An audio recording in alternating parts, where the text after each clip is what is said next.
Hello et bienvenue dans une nouvelle vidéo. Aujourd'hui on se retrouve pour notre Will I Buy It hebdomadaire. Comme chaque semaine donc, je me rends sur différents comptes Instagram pour aller checker les dernières annonces, nouveautés, sorties en termes de make-up, skincare, beauté de manière générale et je vous donne mon avis. On commence comme toujours avec la page Insta de Trendmood et la première chose que je vois c'est un nouveau membre dans la famille infaillible chez L'Oréal. C'est le Infallible 3 Second Setting Spray, c'est donc un spray fixateur de make-up. J'ai le fond de teint infaillible de chez L'Oréal que j'adore, que je trouve vraiment très bien. Alors je trouve que L'Oréal de plus en plus s'éloigne des prix drugstore, hein, clairement 20 balles un fond de teint c'est quand même plus si bon marché que ça. Mais en l'occurrence la gamme infaillible vraiment je trouve qu'elle est particulièrement intéressante, donc aussi bien le fond de teint liquide que le fond de teint poudre.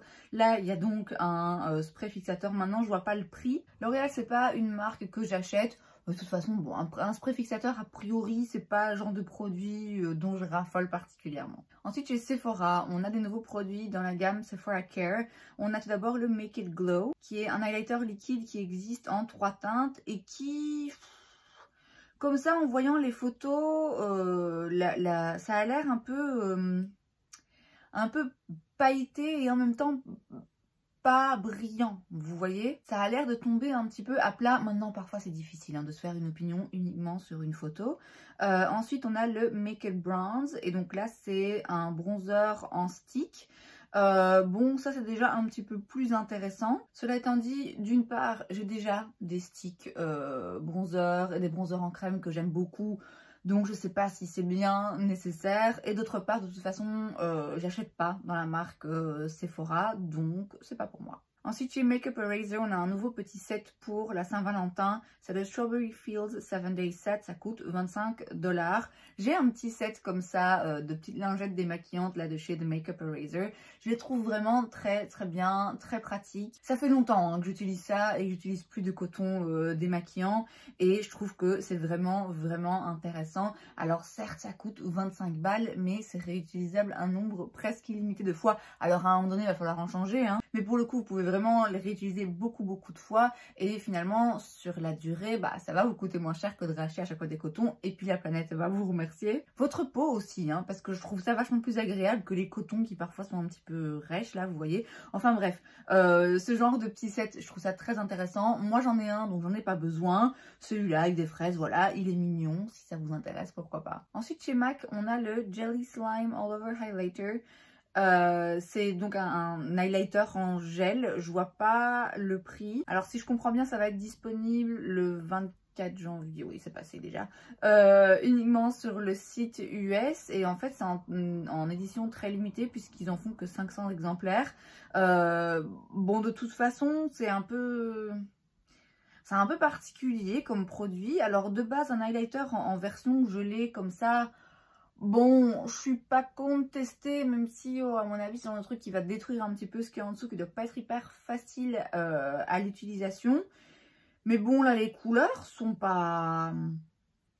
Oui, c'est joli à regarder, oui, c'est très satisfaisant le petit swirl là dans le pot, mais au-delà de ça, non, je trouve pas ça intéressant. Ensuite chez Tarte, on a un nouveau produit, c'est le Maneater Satin Blush Cheek Plump. Alors quand j'ai vu le post et que j'ai vu la photo, sans lire, je croyais que c'était des rouges à lèvres liquides. En fait, c'est des blushs liquides. C'est donc un blush liquide gel qui est assez léger en texture et qui apporte un effet satiné et repulpant. C'est formulé avec de l'eau de noix de coco, de l'acide hyaluronique et de la vitamine E. Ça coûte 29 $ et il y a 11 teintes. Alors les teintes pour le coup, c'est les teintes en fait quand je les ai vues, moi ça m'a tout de suite fait penser à des produits pour les lèvres. Alors il y a des teintes vraiment assez intéressantes. Il y a des teintes très claires, des teintes très neutres, il y en a des très foncées, il y en a des très vibrantes. C'est intéressant, je trouve ça vraiment intéressant de proposer une telle diversité de teintes. Parfois il y a des blushs qui sont lancés, vous avez 6 variations de blush rosé. Alors c'est joli, a priori c'est à ça qu'on pense quand on pense à un blush, c'est plutôt à des joues, oui un petit peu rosées. Mais on l'a vu hein, ces dernières années, le blush se décline de 1000 façons, dans 1000 formules et 1000 couleurs. Et je trouve ça vraiment intéressant pour le coup de nous sortir 11 teintes qui soient 11 teintes teintes très différentes. Il y en a pour tous les goûts. Je serais curieuse. Franchement, je serais curieuse. Je pensais pas que ça m'intéresserait. Bon, après, c'est un blush, hein. En plus, un blush liquide, donc voilà, forcément, ça m'intéresse un minimum. Mais ne fût-ce que pour la variété des teintes, je serais curieuse de regarder ce que ça vaut. Alors, chez Benefit, on a 2 nouveaux produits dans leur gamme pour les sourcils. On a tout d'abord le Precisely My Brow Detailer.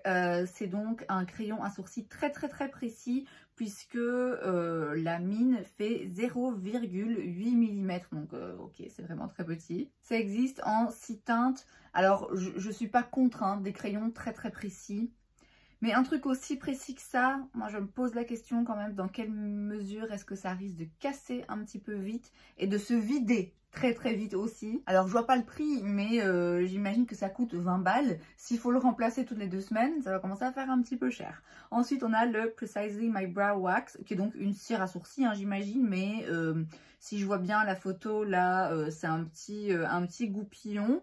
Ils ont sorti récemment, enfin récemment, il y a déjà quelques mois sans doute, mais un autre produit. Donc ils ont leur gel à sourcils classique, transparent, qui tient bien les sourcils. Ils ont sorti un truc récemment, fluffy, je sais plus, enfin apparemment un petit peu plus intense en termes de tenue et qui rajoute un petit peu de fibre aussi dans les sourcils, qui les rend un petit peu plus, oui, un peu plus fluffy.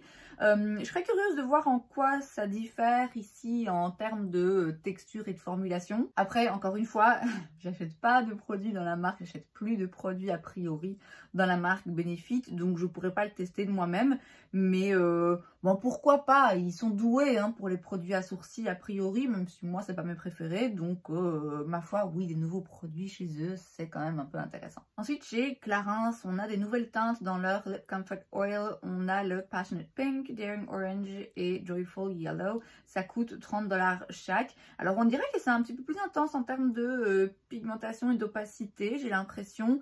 J'ai une huile à lèvres de chez Clarins que je trouve vraiment très bien. Elles sont très agréables à porter, à appliquer, à goûter. Elles sont très jolies sur les lèvres, elles sont nourrissantes, elles font ce que j'attends en fait d'une huile à lèvres. C'est vraiment l'huile à lèvres classique par excellence pour une raison. Maintenant j'en ai une, j'ai pas besoin d'une autre, et a priori encore moins si c'est des couleurs un peu plus intenses comme ça. J'aime assez celle que j'ai, le fait qu'elle soit très transparente finalement. Ensuite chez Yves Saint Laurent, on a des nouveaux produits pour le teint dans leur gamme All Hours.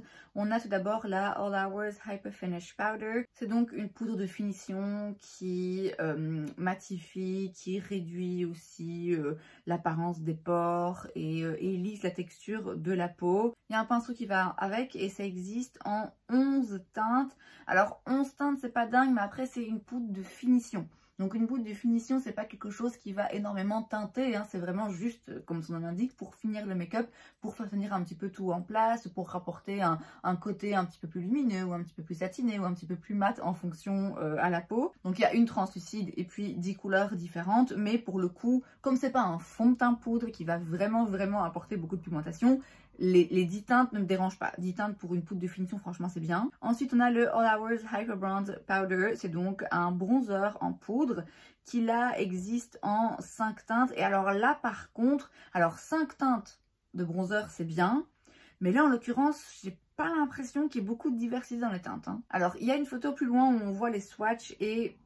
Comme ça, swatché, oui, effectivement, on dirait que les foncés sont vraiment plus foncés. Mais... La photo de base où on voit juste les compacts comme ça, j'ai pas l'impression que ça aille très loin dans les carnations, mais enfin c'est jamais que mon avis. Moi j'ai le fond de teint All Hours que j'adore, que je trouve vraiment très beau, ça fait très longtemps que je l'ai. C'est toujours des jolis packaging, c'est une gamme qui je pense a été très bien faite. Hein. Yves Saint Laurent, encore une fois, a priori je n'achète pas dans la marque, mais rien que pour le packaging, c'est vrai que ça donne envie, je dois avouer.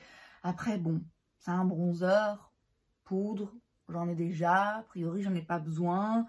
Ça me fait envie plus pour le packaging et pour le fait que ce soit dans la gamme All Hours que je connais et que j'aime beaucoup. Mais d'une part, encore une fois, j'achète pas dans la marque. Et d'autre part, je vois pas le prix, mais je le devine absolument exorbitant. Donc, c'est non merci. Ensuite, chez Milk, on a le Cooling Water Jelly Tint. C'est une encre transparente un petit peu pour les lèvres et les joues. Ça coûte 24 $. On a 4 teintes. Alors ça a l'air comme ça donne envie de le manger. Je sais pas pourquoi, ça a l'air assez appétissant. Ça a l'air effectivement très transparent, très glossy. Ça va donc laisser une teinte sur la peau ou sur les lèvres en fonction de où vous l'utilisez. C'est très joli, ça attire le regard, ça donne faim en ce qui me concerne. Mais je sais d'avance que c'est pas le genre de produit que moi je vais apprécier. Je pense que c'est le genre de produit qui va très bien donner sur peau nue, vous voyez, vous en mettez juste un petit peu sur les joues, juste pour apporter un petit côté comme ça, un peu joue mordu, légèrement coloré, mais tout en gardant de la transparence et qu'on voit toujours votre peau. Moi c'est pas le genre de make-up que j'apprécie, c'est pas le genre de make-up qui me va, donc c'est pas, non, vraiment là ça m'intéresse pas. Alors c'est intéressant parce que ça a l'air un petit peu différent. Je pense que ça va plaire plutôt à un public jeune qui en effet peut ou veut bien mettre juste un petit peu de blush sur peau nue, mais ouais non, moi ça me dit vraiment pas. Ensuite chez Sisley on a un nouveau fond de teint, c'est le Phytotin Perfection. Alors ça existait déjà, il y avait déjà un produit Phytotin. Je sais pas s'ils l'ont reformulé ou si c'est vraiment juste un nouveau produit. Ici on part sur une haute couvrance, matifiant, sans transfert, 29 teintes, ce qui est vraiment pas ouf. Après ils vont quand même vers le très foncé, je dois bien l'admettre, mais ouais bon, 29 teintes ça doit être un petit peu peu. Et vous pouvez acquérir ce fond de teint pour la modique somme de 125 $. Alors j'allais dire que je mettrais jamais une somme pareille pour un fond de teint, mais une fois de temps en temps, je pense au fond de teint de La Mer qui apparemment est un des plus beaux fonds de teint qui existent et qui coûte à peu près le même prix. Et je me dis, un jour peut-être, j'aurai l'argent et le culot, le culot de me dire ouais, je vais claquer plus de 100 balles pour un fond de teint. Ce jour n'étant pas encore arrivé, c'est non, c'est beaucoup trop cher pour moi. Sisley, ils font des très bons produits skincare notamment, j'en ai, oui, c'est effectivement très joli. Après, tout ne se vaut pas non plus, et dans le make-up, ça m'a jamais trop attiré. Après clairement, matifiant, haute couvrance, oui a priori ça peut me parler, mais le prix est rédhibitoire pour moi, ça c'est sûr et certain. Ensuite chez Kosas on a un nouveau produit, c'est le BB Burst Tinted Moisturizer Gel Cream with Copper Peptides. C'est donc un gel crème teinté, léger mais avec une couvrance qui se construit. Un fini naturel, lisse, hydraté. Bon, après ils le disent, couvrance légère, c'est une crème hydratante teintée, une bébé crème quoi, donc assez peu couvrant, même si encore une fois ils parlent de possibilité de construire, d'augmenter la couvrance, j'en doute quand même. Il y a 24 teintes, c'est pas dingue, mais étant donné que c'est un produit peu couvrant, c'est un petit peu plus pardonnable, surtout que là les teintes ont quand même l'air relativement bien distribuées. Encore une fois ça va vraiment bien vers le foncé. Ça coûte 38 $. C'est un peu cher, non? J'ai l'impression que c'est un peu cher. Maintenant, si je vois bien, il y a des ingrédients skincare à l'intérieur, donc ceci explique cela. Ça m'intéresse pas du tout, puisque moi j'aime bien quand il y a quand même de la couvrance. C'est pas le genre de produit qui me plaît, c'est pas le genre de produit qui me va. Maintenant, Kosas c'est une marque un petit peu hype quand même, donc je doute pas qu'on va en entendre parler et qu'on va en voir beaucoup de revues. Je suis curieuse de voir ce que d'autres vont en penser, mais je sais que moi ça m'intéressera pas. Ensuite chez Juvia's Place on a un nouveau blush, c'est le Blushed Liquid Blush Lighter, ça coûte 18 $. On a pas mal de teintes et donc ce sont des blushs ici un petit peu lumineux. Donc ils ont déjà des blushs liquides dans ce format chez Juvia's Place, mais ils ont un fini mat, enfin un mat en tout cas pas lumineux, pas brillant si vous voulez. Je crois savoir que c'est des blushs, donc leurs blushs de base qui sont vraiment très pigmentés mais qui sont pas mal. Ici si je vois bien, donc on a 7 couleurs. Bon les couleurs sont pas... Voilà, là c'est typiquement je trouve cette variation un peu de la même couleur quoi. Je trouve qu'il y a moins de variété dans le genre de teinte. Maintenant peut-être qu'ils vont en ressortir plus par la suite. Vous savez j'aime beaucoup les blushs liquides et crémeux. Mais là d'une part quand c'est trop pigmenté, enfin quand c'est très pigmenté ça l'est un peu trop à mon goût. Et puis ouais la marque m'intéresse pas plus que ça. Là en plus c'est lumineux, ouais a priori c'est pas pour moi. Et chez Fenty, on a un nouveau produit, c'est le Demi Glow Light Diffusing Highlighter. C'est donc un highlighter a priori, mais un petit peu plus soft par rapport aux autres highlighters de leur gamme qui sont hyper lumineux, hyper pailletés, hyper intenses. Très joli packaging. J'ai vu la photo avant même de lire quoi que ce soit. Je me suis dit, tiens, ça ressemble à Fenty. Ce qui est quand même la preuve qu'ils ont vraiment une identité très claire comme marque et ça participe hein, à leur succès, il n'y a aucun doute là-dessus. Donc très joli packaging. Un peu curieuse. Alors de base, moi je suis pas contre hein, les highlighters qui sont hyper intenses, pailletés, brillants et tout, j'aime bien. Mais je suis pas contre non plus un highlighter plus discret, qui se font mieux dans le teint. Assez curieuse, vraiment assez curieuse. J'ai déjà plusieurs de leurs formulations d'highlighter, notamment les Diamond Bomb qui sont aussi très jolies. Et qui sont à l'extrême opposé, hein, puisque là c'est vraiment juste des très fines paillettes. Donc ouais, ça je suis quand même curieuse de voir à quoi ça ressemble. On passe ensuite sur la page Insta de Point Click Vibes et je vois tout d'abord un nouveau fond de teint chez Makeup Forever. C'est le HD Skin Hydro Glow Foundation, 38 teintes, je vois pas encore le prix. Ils ont leur HD Skin de base, leur fond de teint qui est sorti l'année dernière ou il y a 2 ans, je sais plus, mais assez récemment quand même. Hein, il me semble qu'ils avaient reformulé, qui apparemment plaisait beaucoup. Et là, donc c'est la version Hydro Glow, donc avec de l'acide hyaluronique et un fini du coup plutôt glowy, lumineux. Ça m'intéresse pas, ni le produit, ni la marque, donc je passe mon tour. Ensuite, chez Peripera, on a la Lucky Collab Collection. Alors, c'est avec 2 membres d'un groupe K-pop, j'imagine, j'y connais vraiment rien. On a en gros la All Take Mood Lucky Palette pour 17 $. C'est donc une palette avec 8 fards à paupières, si je vois bien. Très nude, très coréen. Hein. On a ensuite 3 Glowy Tint, donc des encres à lèvres pour 10 $ et 3 Heart Jam Glow Lip. Donc des petits rouges à lèvres, on dirait que c'est les petits pens, vous voyez, qu'on clique comme ça, un petit peu comme celui de chez Tarte, pour 10 $ aussi.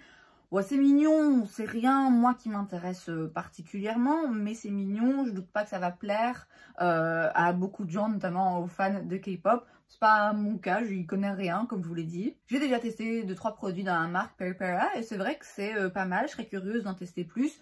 Pas forcément ces produits-là. Ensuite, chez Bella Beauté Bar, on a 2 nouvelles palettes, la Dead Roses et la Ultraviolet. C'est en collaboration avec Deandra Nicole, je ne connais pas. Donc la Dead Roses coûte 69 $, la Ultraviolet 62 $. C'est très monochromatique, alors c'est intense, c'est coloré.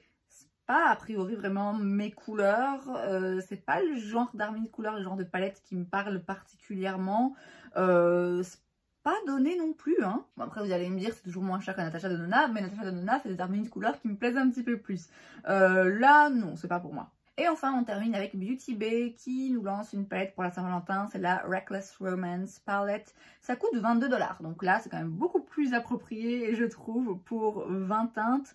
Très jolie harmonie de couleurs, très sombre, très grunge, mais il y a quand même des lumineux là qui ont l'air vraiment pas mal. Ils font des très beaux lumineux en Beauty Bay. Après, même si l'harmonie de couleurs est très jolie, je trouve qu'elle est très bien travaillée, très bien pensée. J'aime la façon dont les fards sont distribués, c'est très équilibré en fait. Quand on la regarde comme ça, visuellement elle est plaisante. Maintenant, non, c'est pas le genre de teinte que je vais porter hyper souvent, donc ça m'intéresse pas. Mais c'est joli, je trouve ça intéressant aussi par rapport au prix quand même. Hein.